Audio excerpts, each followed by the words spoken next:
legend of Aesir. A legend from the dawn of time. Nobody knows where the world came from. A struggle caused the trinity of realities to be split into three realms: light, darkness, and chaos. Obviously, our world was the one born from chaos. The three worlds all needed rulers, most of all ours. And the one that ruled the chaos became known as Aesir.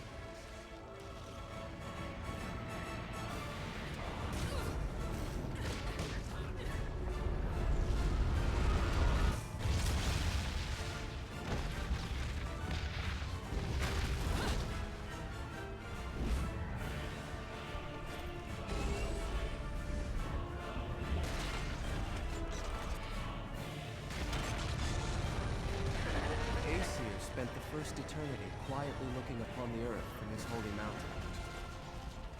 Where we only see reality and make it match our rules of the world, Aesir saw through reality, and those visions became our world. These observations became Aesir's power. Aesir's eyes were truly the eyes that created the world. However, Aesir pitied the humans for their naivete and lack of free will. So the power he wielded was split into two equal halves, and entrusted each to humanity's instincts: the right eye of light and the left eye of darkness.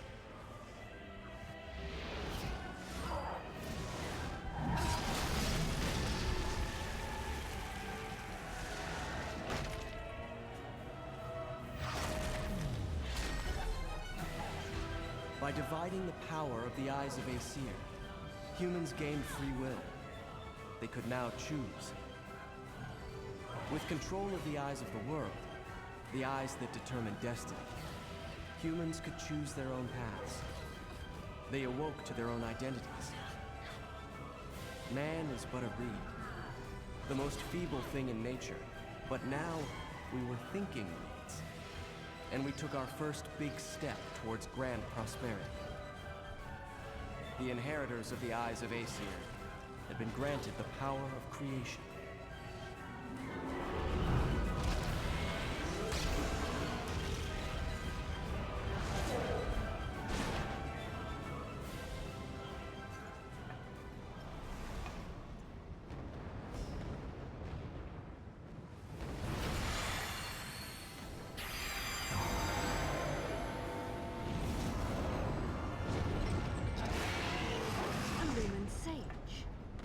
Cheeky.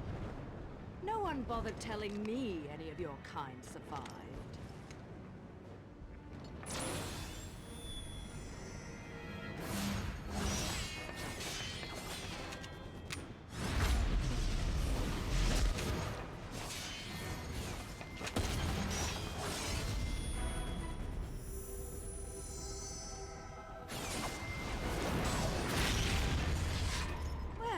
At least you're the silent type. The last sage I met spent 20 minutes rambling on and on. What?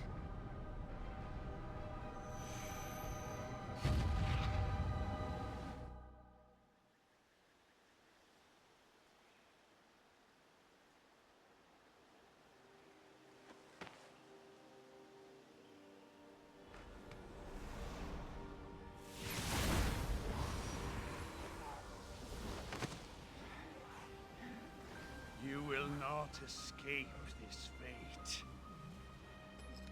We will perish together.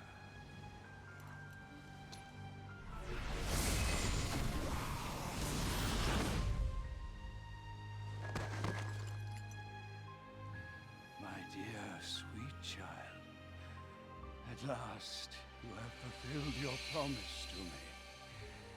Fear not. For I am always watching over you.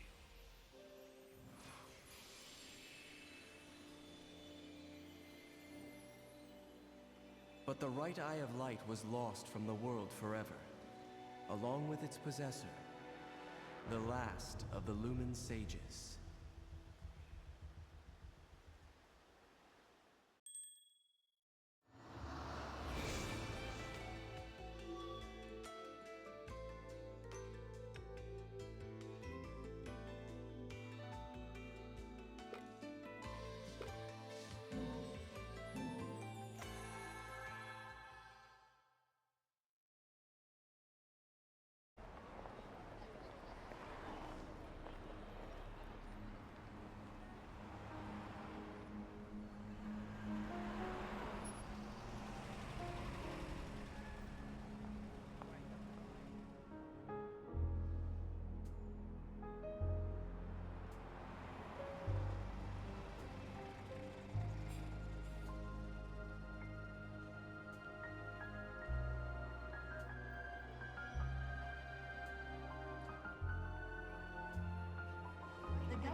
Unleashed continues after these messages.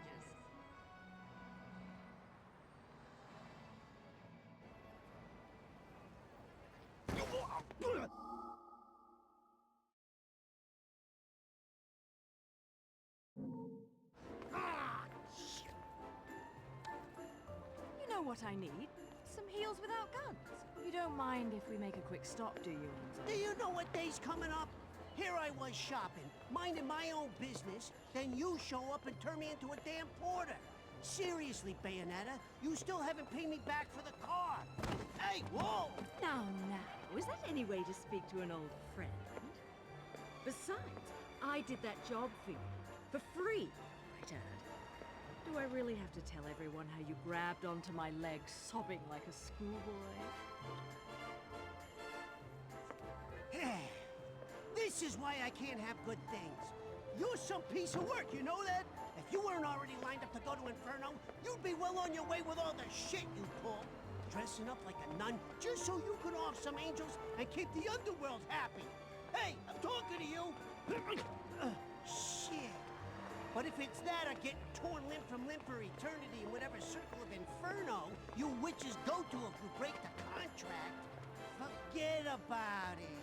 I'd off the fucking wing bastards all damn day. Oh, hey, what the hell? Hey. But what the fuck you wasting your time trying to send some schmucks off to the afterlife for? Oh. Done and done. Let's go home, Enzo. Hey, wait a second. I ain't done here. If I don't get what I came for, I'm gonna be the biggest mutt in the city. And what is it that you came to fetch, my dear? Real funny. I know better than to tell you a damn thing. I'll never hear the fucking end of it.